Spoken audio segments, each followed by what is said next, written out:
Hello दोस्तों, तो आपका स्वागत है एडी झारखंड क्लासेस में। और आज हम बहुत ही बेहतरीन क्लास लेकर आए हैं, है ना, जो कि नागपुरी लोक साहित्य भुवनेश्वर अनुज के द्वारा लिखित बुक है। उसमें पहेलियाँ एक चैप्टर है, जो कि अगर आपके पास अगर आप नागपुरी लैंग्वेज पेपर है आपका कोई भी एग्ज़ाम में, है ना, तो अगर आप वो पढ़ रहे हो तो ये पहेलियाँ बहुत ही वीवीआई। तो ये जो पहेली है उसका शॉर्ट नोट्स, वन लाइनर और एमसीक्यू दोनों एक ही वीडियो में लाए हैं। ओके, तो अभी तक, है ना, अगर आप लोक साहित्य, लोक गाथा, लोकगीत, है ना, इस प्रकार के बहुत सारे लोक कहावतें, मतलब इस सब सारे वीडियो नहीं देखे हैं तो अवश्य देख लेंगे, है ना। सारे वीडियो अपलोडेड है, नागपुरी का total class free of cost uploaded है वीडियो पर। कोई पेड कोर्स खरीदने की ज़रूरत नहीं, आप सिर्फ एडी झारखंड क्लासेस के द्वारा देखिए, आपका एकदम नैया पार हो जाएगा, 90+ आएगा, है ना। टोटल वीडियो देख लीजिएगा। और ये है, आप देख रहे हैं एडी झारखंड क्लासेस के द्वारा। तो चलिए पहेलियाँ के बारे में हम लोग अभी पढ़ते हैं। और हाँ, बहुत सारे स्टूडेंट्स लोग अभी जो बहुत एग्ज़ाम जो है रद्द हो चुके हैं, बहुत सारे विद्यार्थी हताश होकर स्टडी नहीं कर रहे हैं, मनोबल उनका बहुत ही डाउन हो गया है। तो मनोबल को हमेशा जुड़ाए रखिए, है ना, कभी हार मत मानिए, है ना, बिकॉज हम लोग को मंजिल प्राप्त करना है ना। तो एकदम इतना अपने आप को स्ट्रॉन्ग कीजिए ना कि जिस समय मौका मिले उस टाइम एकदम छोड़ना नहीं है बस। और हाँ, ये जो आंदोलन हो रहे हैं ना, ये अच्छे हो रहे हैं, बिकॉज अपने हक के लिए तो दौड़ना ज़रूरी है भाई। अपना हक कभी छोड़ना नहीं चाहिए, छीन कर लेना चाहिए, है ना। तो चलिए, डॉक्टर सत्येंद्र जी जो हैं पहेली के बारे में क्या बोले हैं ये देख लेते हैं। पहेलियाँ को भी लोकोक्तियाँ का ही भेद माना जाता है। किसको भेद, किसका माना जाता है? पहेलियाँ को लोकोक्तियाँ का भेद माना जाता है ना। इसका लोकोक्तियाँ का, लोकोक्तियाँ की तरह ही पहेली यानी बुझौल भी एक अत्यंत अनुष्ठानिक कर्म है। क्या? पहेली यानी बुझौल, ठीक है। वेदों में जो है ना, यहाँ एक पॉइंट है, यहाँ सभी जगह पॉइंट है, लेकिन देना भूल गए, देख लीजिए, यही होता है गड़बड़। वेदों में हमें यह पहेलियाँ ब्रह्मोदय, है ना, ये ओदय नहीं होगा, ब्रह्मोदय ऐसे होगा, के नाम से मिलती है। बहुत सारे ये जो है ना इम्पॉर्टेंट प्रश्न है, हाँ, एग्ज़ाम में पूछे जा चुके हैं, हंसी मजाक में मत लीजिएगा। अश्वमेध यज्ञ में पशु का बलिदान करने से पूर्व, है ना, जो है होत्रु और ब्राह्मण से पहेली या फिर बुझौल होती थी, है ना। नेक्स्ट चलिए, पहेली को ही कहा जाता है, बुझौल कहा जाता है ना। महाभारत में पहेलियाँ बुझाने का उल्लेख मिला है। अगर आपसे पूछेगा कि निम्न में से कहाँ पहेली बुझाने का उल्लेख मिला है, तो महाभारत में, है ना। चलिए नेक्स्ट, महाभारत में यक्ष ने पांडवों को पहेलियाँ बुझाई थी। यक्ष कौन है ना, ये पहले देखेंगे। यक्ष किस, कौन से जो हैं पक्षी या फिर पशु का रूप धारण किए थे, ये भी प्रश्न पूछा हुआ है प्रश्न। तो ये सब सारे वीडियो इसमें हम लोग देखेंगे, है ना। युधिष्ठिर ने यक्ष की सभी पहेलियाँ का सही उत्तर दिया और यक्ष ने चारों मृत भाइयों को जीवित कर दिया, है ना। देखिए, एक एक करके पूछा गया था। युधिष्ठिर जितने पांचों पांडवों में से सभी से पूछा गया, यक्ष पहेलियाँ बुझाएं लेकिन कोई आंसर नहीं दे पाए। तो उनको जैसे जैसे पूछे जा रहे थे और आंसर नहीं मतलब दे रहे थे, वैसे वैसे उनका वो मतलब कि मौत, मतलब कि मार दे रहे थे जान से, है ना। और लास्ट में जो है युधिष्ठिर सभी पहेलियाँ का सही उत्तर दिए यक्ष को। तो यक्ष ने जो है पांडवों, मतलब चारों जितने हैं भाई, उनको सब मतलब जीवित कर दिए थे फिर से, है ना। आज छुट्टी हुआ नहीं यार। चलिए, ये देखिए कि फ्रेजर महोदय ने पहेली के बारे में क्या बोले हैं कि पहेलियाँ की रचना उस समय हुई होगी जिस समय किसी बात को कहने में अड़चन पड़ती होगी। अगर ये प्रश्न पूछ दे कि पहेलियाँ की रचना उस समय हुई होगी जिस समय किसी बात को कहने में अड़चन पड़ती होगी, यह केकर गोई ठके या ई केकर गोई ठके, तो ये जो है फ्रेजर महोदय का बात है और वही बोले हैं, है ना। चलिए नेक्स्ट पॉइंट देखते हैं। बिरहोर जनजाति के लोग विवाहों के अनुष्ठानों में पहेली बुझाने का कार्यक्रम होता रहा है और अभी भी होता है। यह क्यों होता है भाई? तो यह बुद्धि परीक्षा का काम होता है ना। बिरहोर जनजाति में अभी भी पहेलियाँ जो बुझाई जाती है, क्यों बुझाई जाती है? बुद्धि परीक्षा के लिए कि किस प्रकार का इसका माइंड वर्क कर रहा है ना। चलिए, ऋग्वेद के एक मंत्र को, है ना, विद्वानों ने क्या कहा है? पहेली स्वीकार किया है। संस्कृत में पहेलियों की संख्या बहुत ही ज़्यादा अधिक है। अगर आपसे प्रश्न पूछे कि कौन सा लैंग्वेज में पहेलियों की संख्या बहुत है, तो संस्कृत में, है ना। चलिए नेक्स्ट, संस्कृत साहित्य में एक संग्रह का नाम है ना, सुभाषित रत्न भांडागारम। तो ना इसमें बहुत सारे जो है पहेलियाँ हैं, तो इसे ध्यान देंगे। संस्कृत में पहेलियों को अंतर्लिपिका और तथा बहिर्लिपिका कहा जाता है। यह प्रश्न पूछा जा चुका है ना। चलिए, आचार्य मम्मट क्या बोले हैं? आचार्य मम्मट ने भी या अर्थ साहित्य के कुछ विद्वानों ने पहेली को अलंकार नहीं माना है ना। किसको अलंकार नहीं माना है? पहेली को, है ना। चलिए नेक्स्ट चलते हैं। डॉक्टर सत्येंद्र ने क्या लिखा, है ना। तो जो पहला पॉइंट है, डॉक्टर सत्येंद्र क्या लिखे हैं कि प्रकृत पहेली में बहुधा वस्तु उपमान के रूप में आता है। और दूसरा जो पॉइंट है, क्या बोले हैं? यह जो पहेली एक प्रकार से वस्तु को सुलझाने वाली उपमानों से निर्मित शब्द चित्र वाली होती है ना। चलिए नेक्स्ट, डॉक्टर सत्येंद्र ने ब्रज से प्राप्त पहेलियां को 7 भागों में बांटा है। सत्येंद्र 7, है ना। पहेलियों को कितने बार डॉक्टर सत्येंद्र जी पहेली को कितने भागों में बांटे हैं? 7 भाग में। सत्येंद्र 7, सत्येंद्र 7 सबके लिए नहीं होता है। यही सत्येंद्र मुहावरा को भी बांटे हैं, लोक गाथा को भी बांटे हैं, लोकगीत को भी बांटे हैं। तो इसका भी एक वीडियो आपको जो कन्फ्यूजन ना हो ट्रिक से याद करवा दिया जाएगा, ठीक है। चलिए नेक्स्ट जो है पॉइंट क्या है, डॉक्टर सत्या गुप्ता ने पहेली का वर्गीकरण 8 भागों में किया, है ना।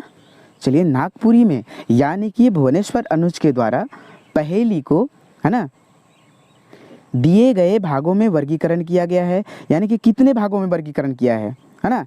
6, 7, 8 कितने भागों में? कमेंट सेक्शन में जरूर कमेंट करें। तो देखिए नेक्स्ट पॉइंट, पहेलियाँ का प्रमाण पौराणिक ग्रंथों में मिलते हैं, है ना। याद रखिएगा, ये भी प्रश्न पूछा जा चुका है। पहेलियाँ का प्रमाण कहाँ से मिला है? पौराणिक ग्रंथों से मिला है। आचार्य मम्मट पहेलियाँ को अलंकार नहीं माने हैं। कथा के अनुसार यक्ष या धर्म, यक्ष को ही धर्म कहा जाता है, सारस रूप धारण किए थे। कौन सा रूप धारण किए थे? सारस रूप धारण किए थे। अब चलिए, नागपुरी में सर्वाधिक किस प्रकार की पहेलियाँ उपस्थित हैं? तो घरेलू वस्तु संबंधी पहेलियाँ प्राप्त होती हैं, या फिर कृषि ग्रामीण का मुख्य उद्योग जीविका का साधन, इस प्रकार से पहेलियाँ मिलती है यहाँ। तो चलिए अभी हम लोग, है ना, देखेंगे पहेलियाँ के बारे में। घरेलू संबंधी कहावतें यानी कि भोजन से संबंधित। हरियर बिलाई चरका पोंछ नी जानबे हले मोके पूछा, इसका मतलब हो गया मुल्ली। तार गछे लाल गमछा देख तो बूढ़ा मोर तमाशा, इकर माने का होई? ई पहली कर माने मिर्चा। जात हिंस तो जात हिंस मोर कान ऐठ राख, इकर मतलब ताली चाबी होता है ना। मोरल भेड़ी नक डुबकी खेले यानी कुंड होता है। यह प्रश्न पूछा जा चुका है ना। चलिए, व्यवसाय संबंधी कुछ पहेलियाँ देख लेते हैं। हम इसलिए यह बता रहे हैं बिकॉज एग्ज़ाम में पहचानने के लिए आता है ना। आपको एक दे देगा साइल भर के कुबड़ हाथी, है ना, हंसुआ, ये तो आपको दे दिया, और पूछ देगा कि ये किस प्रकार का पहेली है ना। तो आप वहाँ कन्फ्यूज हो जाएंगे। तो आपको पूरा पहेली देखना है कि कौन से एकदम कनेक्ट करना है ना। तो इस प्रकार से क्वेश्चन पूछे जाते हैं। तो व्यवसाय संबंधी कहावत है, पहेली है ना। चलिए, एक ठो बुढ़िया उठते उठते कांदेला ढेंकी, है ना। अगर यही आपको प्रश्न पूछ दे, अब बोल दे किस प्रकार का पहेली है, तो व्यवसाय संबंधी, है ना। टांग हिंग टांग पसारे भोगता से काम करे यानी चक्की, है ना। शरीर से संबंधित कुछ पहेलियाँ जो है, 32 बीचे एक पतये दांत और जीभ, है ना। ये शरीर से, ये तो ऐसे जाने कि जीभ और दांत का यूज हो रहा है, तो वो तो है ना। पहेलियाँ शरीर से ही है। एक ढेला में 7 टोका, कौन? वो सिर में ही है। 2 आँख 2 नाक मुंह दुकान, 7 हो गया ना, इसीलिए बोला जाता है। प्राणी संबंधी पहेलियाँ के कुछ उदाहरण, पशु पक्षी जीव से संबंधित पहेलियाँ, बियाई तो पियाई नहीं यानी कि सांप, है ना, इस प्रकार से आते हैं, देख लीजिए। और भी है, नटरी जनी पचरी चढ़े दीमक, यह प्रश्न पूछा जा चुका है। और मुझे ऐसा विश्वास है कि मैंने अभी तक जितना भी PDF जितने को भी प्रोवाइड किए हैं, वीरेंद्र कुमार महतो का अवश्य खरीदिएगा आप, है ना, अवश्य खरीदिएगा। अबे अमरूद कहाँ है बे, भाग। चलिए, जो नेक्स्ट है क्या है, एठाल जनी कादो खाए, इसका मतलब क्या हुआ? घोंघी हुआ, है ना। प्राकृत संबंधी पहेलियाँ के कुछ उदाहरण, डायर कसमस कसम कस पात धोरा फूले कदम फरे केरा, इसका मतलब क्या हुआ? सेमर, है ना। सरगे नागिन खोता डासे भूमि में अंडा, इसका मतलब हुआ महुआ, है ना। चलिए नोट क्या है? ऐसी अनेक पहेलियां हैं जिन्हें वर्गों में विभाजित नहीं किया जा सकता है ना। जैसे कि एक हाथी तो मूतना, इसका मतलब होता है खपड़े के मकान का छप्पर, है ना। जाए तो पारेला आवे के नी पारेला, यानी कि तीर। तो इस प्रकार से बहुत सारे ऐसे हैं। अब चलिए हम लोग जो पहेली के जितने भी VBI MCQ हैं सारे देखेंगे यहाँ, है ना। सारे, एक भी ऐसा नहीं छूटेगा आपको। जो भुवनेश्वर अनुज के, आप वीडियो को स्किप ना कीजिएगा, है ना, रेगुलर देखते रहिएगा। फर्स्ट है, पहेलियाँ को भी लोकोक्तियों का भेद माना जाता है, किसने कहा? पहेलियाँ को भी लोकोक्तियों का जो भेद माना जाता है, किसने कहा? सत्येंद्र गुप्ता कहे थे, है ना। कौन कहे थे? सत्येंद्र गुप्त कहे थे। चलिए नेक्स्ट प्रश्न क्या कहता है? लोकोक्तियाँ की तरह पहेली भी एक अत्यंत अनुष्ठानिक कर्म प्रतीत होता है, यह जो है केकर गोईठा के, है ना। तो जल्दी बताइए। तो ये जो है ऑप्शन नंबर 2 डॉक्टर सत्येंद्र का कहा हुआ बात है, तो इस पर आप ध्यान देंगे। पहेलियाँ का प्रमाण कौन से ग्रंथ से मिले हैं? तो पौराणिक ग्रंथ से मिले हैं, है ना। 4th नंबर प्रश्न देखते हैं, वेदों में पहेलियाँ को किस नाम से जाना जाता है ना। वेदों में पहेलियाँ को किस नाम से जाना जाता है? तो ब्रह्मोदय के नाम से जाना जाता है, ऑप्शन नंबर 3 हो जाएगा।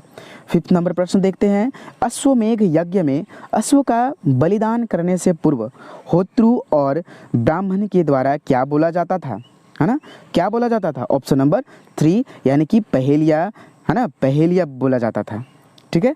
पहेली को और किस नाम से जाना जाता है? 6th नंबर क्वेश्चन क्या कहता है? पहेली को और किस नाम से जाना जाता है? तो चलिए देखते हैं, और किस नाम से जाना जाता है भाई? तो पहेली को जो है देखिए बुझौल के नाम से जाना जाता है, ऑप्शन नंबर 2 हो गया। पहेलियाँ बुझाने का उल्लेख कहाँ मिला है? आपको बोले थे कि इस प्रकार के प्रश्न पूछे जाते हैं, तो महाभारत में मिले हैं, है ना। चलिए नेक्स्ट प्रश्न, यक्ष को और किस नाम से जाना जाता है? तो धर्म के नाम से जाना जाता है। यक्ष या फिर धर्म दोनों एक ही हैं, और यह किसका रूप धारण किए थे? तो सारस का, है ना।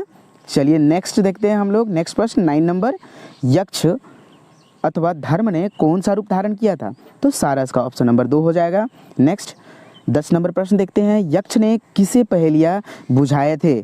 तो पांडवों को, है ना, ऑप्शन नंबर 2 हो जाएगा, पांडवों, है ना। यहाँ पांडव होगा, ऑप्शन नंबर कितना है? Option number 2 Pandav. ठीक है। चलिए 11 नंबर प्रश्न देखते हैं।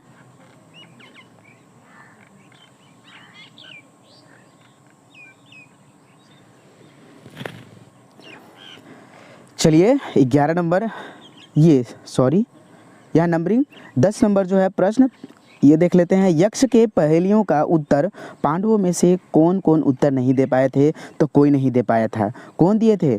तो युधिष्ठिर दिए थे, है ना। कौन दिए थे? युधिष्ठिर दिए थे। यक्ष के पहेलियाँ का उत्तर नहीं दिया तो पांडवों में से 4 भाई, उसका परिणाम क्या हुआ था? और यक्ष ने चारों भाई के साथ क्या किए थे? यक्ष ने चारों भाई के साथ क्या किए थे? वो है तो वो ना मृत्यु दंड दे दिए थे यक्ष, जब पहेलियाँ नहीं बुझे थे। यक्ष के पहेलियों का सही उत्तर किसने दिया कि वह चारों भाई को जीवित कर दिए? तो युधिष्ठिर दिए थे, है ना। कौन दिए थे? युधिष्ठिर दिए थे। 13 नंबर प्रश्न है, पहेलियाँ की रचना उस समय हुई होगी जिस समय किसी बात को कहने में अड़चन आती होगी। ई केकर गोइठ बा, है ना, ई केकर गोइठ हके। तो देखिए ये जो किसका बोला हुआ है, तो यह जो है किसका बोला हुआ है? फ्रेजर महोदय का। अभी तुरंत आपको हम बताए थे, है ना। तो सारे प्रश्न पूछे जा सकते हैं, वीडियो को स्किप कभी मत कीजिएगा। 14 नंबर प्रश्न है, किस जनजाति में विवाह करने से पूर्व पहेली बुझाने की प्रथा है? तो विरहोर जनजाति, है ना। कौन जनजाति? विरहोर जनजाति, है ना।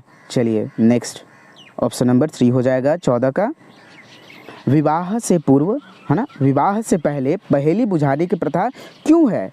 तो इससे ना बुद्धि की जांच होती है ना, तेज बुद्धि है या नहीं। तो ऑप्शन नंबर सी हो जाएगा। 16 नंबर प्रश्न है, कौन से वेद में एक मंत्र को विद्वानों ने पहेली कहा? है ना। कौन से मंत्र में, कौन से वेद में एक मंत्र को विद्वानों ने पहेली कहा? तो देखिए ऋग्वेद में, है ना, ऑप्शन नंबर 4 हो जाएगा। 17 नंबर प्रश्न है, कौन से साहित्य में पहेलियाँ की संख्या बहुत अधिक है? तो संस्कृत में, है ना। ये भी सारे प्रश्न आपको बता दिए गए हैं, है ना। ऑप्शन नंबर 3 हो जाएगा इसका आंसर। चलिए 18 नंबर प्रश्न देखते हैं। संस्कृत साहित्य में पहेलियाँ संग्रह का नाम क्या है? संस्कृत साहित्य में पहेलियाँ संग्रह का नाम जो है सुभाषित रत्न भांडागारम है ना। नेक्स्ट, संस्कृत में पहेलियाँ को क्या कहा जाता है? तो अंतर्लिपिका और बहिर्लिपिका दोनों कहा जाता है। ऑप्शन नंबर 3 हो जाएगा, है ना। 20 नंबर देखते हैं प्रश्न, पहेलियाँ को किसने अलंकार नहीं माना? तो आचार्य मम्मट जी नहीं माने हैं। ऑप्शन नंबर 2 हो जाएगा। अप्रकृत, 21 नंबर प्रश्न क्या कहता है? अप्रकृत पहेली में बहुधा वस्तु उपमान के रूप में आते हैं, ई केकर गोईठा। तो यह जो बोली है किसका बोली है? तो ऑप्शन नंबर 2 डॉक्टर सत्येंद्र जी बोले हैं, है ना। चलिए नेक्स्ट 22 नंबर प्रश्न देखते हैं। डॉक्टर सत्येंद्र ने पहेलियाँ को कितने भागों में वर्गीकरण किया, है ना। डॉक्टर सत्येंद्र पहेलियाँ को कितने भागों में वर्गीकरण किया? तो ये जो है 7 भागों में वर्गीकरण किए थे। ये अभी तुरंत आपको कुछ देर पहले बताए थे, है ना। ऑप्शन नंबर 4 हो जाएगा, ठीक है। डॉक्टर सत्यागुप्ता ने पहेलियाँ को कितने भाग में वर्गीकरण किए, है ना। सत्यागुप्ता ने, यहाँ सत्येंद्र था, यहाँ सत्यागुप्ता है ना। तो ये 8 भाग में किए हैं भुवनेश्वर अनुज के द्वारा, है ना। यही ना आप लोग को छोड़ दिए थे। तो आप लोग सोच रहे हैं कि सर नहीं बताए, तो मेरा तो माइंड में था भाई कि मुझे तो बताना है ना। तो भुवनेश्वर अनुज के द्वारा, है ना, ने नागपुरी पहेली को कितने भाग में वर्गीकरण किए? तो 6 भाग में किए थे, है ना। ऑप्शन नंबर 2 हो जाएगा, 6 भाग में किए थे, है ना, याद रख लीजिएगा। भुवनेश्वर अनुज ने पहेलियाँ का वर्गीकरण निम्न भागों से किए हैं, जैसे कि घरेलू संबंधी, जैसे मोरल, भेड़ी, नक डुबकी खेले, कुंड हो गया, हरियर बिलाई, चरका पूंछ, मूली हो गए, ये सब सारे पढ़ा दिए हैं, है ना। तो अगर टोटल वीडियो आपको देखना है ना, तो अभी प्लेलिस्ट आएगा। अब जैसे वीडियो ख़त्म होने वाला होगा ना, तो आपको पूरा लास्ट में जो एंड स्क्रीन होता है उसमें सारा वीडियो मिलेगा फ्री ऑफ कॉस्ट। सारे वीडियो को देखिए, कोई पेड कोर्स खरीदने की ज़रूरत नहीं है ना। जो भाई इंस्टीट्यूट ज्वाइन नहीं किए हैं या फिर कर भी लिए हैं, दोनों देखेंगे, दोनों के लिए लाभदायक है। 90 एबव आएंगे, ये दावा के साथ कहते हैं। अच्छे से पढ़ लीजिएगा तब, है ना। चलिए, जात हिस तो जात हिस, मोर कान के ऐंठ के जा, यानी कि ताली। मेरा इतना कॉन्फिडेंस क्यों आता है?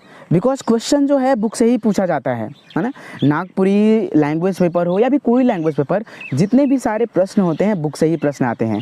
तो सारा बुक का तो यहाँ एकदम चटनी बन गया है, तो क्यों ना आएगा। इसीलिए कॉन्फिडेंस आता है। और आप भी पढ़िए, आप में भी कॉन्फिडेंस आएगा।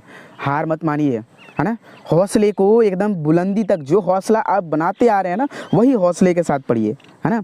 व्यवसाय संबंधी पहेलियाँ देख लीजिए क्या क्या हैं, बहुत सारे हैं। तो साइल भर के कुबड़ हाथी, यानी कि हंसुआ, है ना।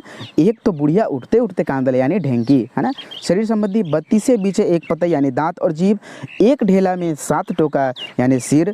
प्राण संबंधी, प्राणी संबंधी जो होता है, बिलाए बियाए तो पियाए नहीं, यानी सांप हो गया, है ना। एठाल जनी कादो खाए, घोंघी हो गया, ठीक है। प्रकृति संबंधी पहेलियाँ किस प्रकार होती हैं? तो देख लीजिए। डायर कसमस कसम कस, पात घोरा, फूले कदम, फरे केरा, तो सेमर वृक्ष। तो इस प्रकार से आपका जो है पहेलियाँ यहाँ समाप्त होता है। तो वीडियो को पूरा देखिए। और मुझे दुख होता है कि आप लोग सब्सक्राइब नहीं कर रहे हैं चैनल को, बिकॉज आप लोग के लिए इतना मेहनत कर रहे हैं, सब कुछ फ्री ऑफ कॉस्ट दे रहे हैं, है ना। कोई पेड कोर्सेस नहीं है। टोटल वीडियो को देखिए, तब पर भी आप लोग ना लाइक करते हैं, ना कमेंट करते हैं, ना शेयर करते हैं। तो भाई कीजिए, है ना। धन्यवाद वॉचिंग फॉर दिस वीडियो। और हाँ, अभी तक आप लोगों ने कोई वीडियो नहीं देखा है, एक बार जो है पहले नागपुरी लोक साहित्य का वीडियो अपलोडेड है एडी झारखंड क्लासेस के द्वारा। ये फिर से न्यू अपलोड हो रहे हैं, है ना। तो आप लोगों ने नहीं देखा है तो अवश्य देख लेंगे। धन्यवाद, जय हिंद।